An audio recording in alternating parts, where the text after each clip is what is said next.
জবাব দিয়ে নিয়ে ছেড়ে দিয়েছি বলে ওরা সাহস পেয়ে যাচ্ছে। জনগণের ট্যাক্সের টাকায় মাইনে পাচ্ছে এসপিওসিরা, অ্যাডিশনাল এসপিরা, আর জনগণকে প্রোটেকশন দিতে পারছে না। এই ধরনের নির্লজ্জ বিহায়াগুলোকে চাকরি থেকে ছেড়ে দেওয়া দরকার। তাই আজকে জবাব চাইতে আমরা যাবো। অনেক হয়েছে, বন্ধ করতে হবে। একের পর এক ঘটনা ঘটে যাচ্ছে। কখন আমরা দেখছি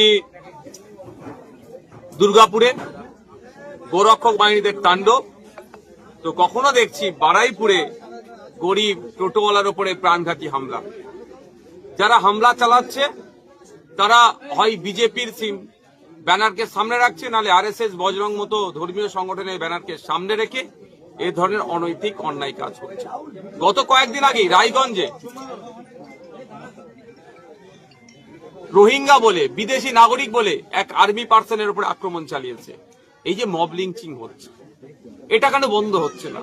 2021 সালের পশ্চিমবাংলার সংখ্যাগরিষ্ঠ মানুষ, মুসলিম সম্প্রদায়ের সিংহভাগ মানুষ যাতে না গুজরাটের মতো হয়, যাতে না অসমের মতো হয়, যাতে না উত্তরপ্রদেশের মতো দুরবস্থা হয়, সে কথা মাথায় রেখে তৃণমূল কংগ্রেসকে ভোট দিয়ে ক্ষমতায় বসিয়েছে। আর আজকে আমরা কি দেখছি?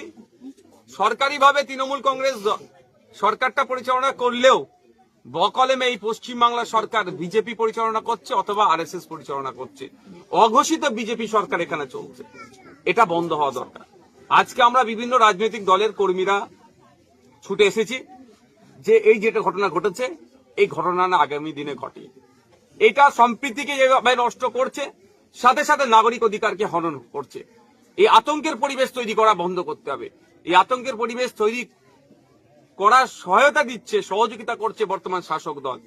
তো এটা বন্ধ করার জন্য আজকে আমরা এসেছি। আজকে আমরা এখানে পরিবারের সাথে কথা বলবো, মূল ঘটনাটা জানবো। কারণ আপনারা জানেন এই বিষয়বস্তু আমরা যতটা শুনেছি মিডিয়ার মাধ্যমে, ওভার ফোনে। পরিবারের সাথে কথা বলবো, শোনার পরে আমরা এই দল আমরা গিয়ে এসপি সাহেবের সাথে কথা বলবো। কারণ এটা বলছি, এটা আজকের ঘটনা নয়। লাগাতার 3 মাস ধরে এই ঘটনা ঘটে যাচ্ছে। এখানকার ওসি কি করছে, অ্যাডিশনাল এসপি কি করছে, এসপি কি করছে, জবাব দিয়ে আমাদেরকে নিতে হবে।